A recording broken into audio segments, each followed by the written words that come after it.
Magandang araw, bagong Pilipinas. Narito ang Police News Express sa oras na ito.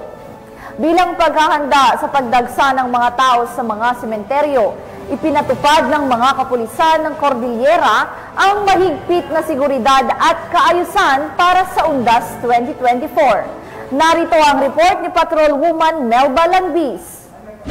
Siguro ng kapulisan ng Cordillera ang maayos, tahimik at ligtas na paggunita ng Araw ng Kaluluwa ngayong nalalapit na Nobyembre 1. Inaasahan na maraming tao ang dadagsa at uuwi sa kanilang probinsya para bisitahin ang kanilang mga mahal sa buhay, kaya naman iba't ibang grupo ng kapulisan ang itatalaga sa mga places of convergence, memorial parks at mga sementeryo na magpapatrol at magbabantay para masiguro ang kaayusan at kaligtasan ng publiko. Naglagay din ng Police Assistance Desk at Anti-Criminality Checkpoints ang mga kapulisan para sa anumang problema o sitwasyon ay may malalapitan ang mga tao. Higit pa rito, naglagay din ng mga tarpaulins sa mga sementeryo at nagbigay ng mga flyers sa publiko upang makapagbigay impormasyon sa mga dapat at hindi dapat gawin sa loob ng sementeryo.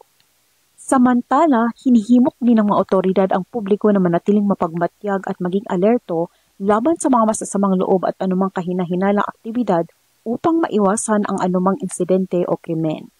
Well, if ever they observe something wrong, something suspicious doon sa sarili na terminal, just like maybe tao, suspicious person, or even yung mga baggages, sinabihan po na din namin that they have to call, and if they're going to call, they have to call immediately. Layunin ng kapulisan ng Cordillera ang maayos, seguridad at tahimik na Undas 2024 dahil sa bagong Pilipinas ang gusto ng pulis ligtas ang kanyang nasasakupan.